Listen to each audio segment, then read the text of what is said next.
જય દ્વારકાધીશ અને જય ભોળાનાથ મિત્રો.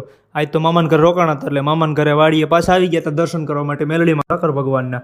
તો મેલડીમાંનો અને ઠાકર ભગવાનના દર્શન કરી લેજો ને જોઈ શકો છો તમે વાડીનો નજારો કેવો લાગ્યો તમને વાડીનો નજારો. મામાના ઘરે નીકળી ગયા હતા આપણે સુપર માર્કેટ પહોંચી ગયા મિત્રો. અત્યારે બપોરના વાગે છે અને આપણે પહોંચી ગયા ખરીદી કરવા સુપર માર્કેટે. આપણે નીકળી ગયા હિટમેન ફેશનમાં, કારણ કે આપણે અહીંયા તો મોરબીના ફેમસ યુટ્યુબર એવા રાજભાઈ ગોહિલ આવેલા હતા અને અહીંયા શૂટિંગ ચાલતું હતું. આપણે પહોંચી ગયા શૂટિંગ કરવા માટે.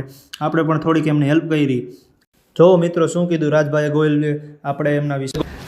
તો શું કે રાજભાઈ જય માતાજી ભાઈ. જય માતાજી અને જય દ્વારકાધીશ. મોજ ને ભાઈ? અરે કાંઈ ઘટે હો વાંધો નહીં. આમને પણ તમે જાણતા હશો, કેતનભાઈને પણ. અમને તમારા બ્લોગની ચેનલ નામ શું છે? તેજસ જર્ની. જર્ની. કેટલા ફોલોવર્સ છે? આપણે છે 30 સમથિંગ. 30. હા જી સ્ટાર્ટિંગ છે. સ્ટાર્ટિંગ કર્યું છે અને તેજસભાઈને બને એટલો સપોર્ટ કરજો. મોરબીનો પ્રેમ એટલો બધો આપજો અને ઘણા બધા સારા એવા બ્લોગ બનાવ્યા છે, તો હટીને સપોર્ટ કરજો મિત્રો. એના ચાલુ છે ને મિત્રો, બધા બ્લોગ જોજો અને મજા આવે એટલે લાઈક શેર અને ફોલો કરી નાખજો અને તેજસભાઈને બને એટલો સપોર્ટ કરજો. અને અત્યારે અમે છીએ ક્યાં ખબર તમને? મનહર ગ્લાસની બિલકુલ સામે હિટમેન ફેશનની અંદર આવ્યા અને ભાઈ મુલાકાત કરી હતી એટલે મજા આવી ગઈ. સાથે એ પણ ખરીદી કરવા માટે આવ્યા. શું લીધું તમે આજે? મેં તો ટી શર્ટ લીધું અત્યારે હાલ તો. અમે 3-4 જોડી લઈ લીધી છે. ખરેખર મજા આવી. તમે પણ અહીંયા ખરીદી કરવા આવજો અને જરૂરથી આવશું ભાઈ.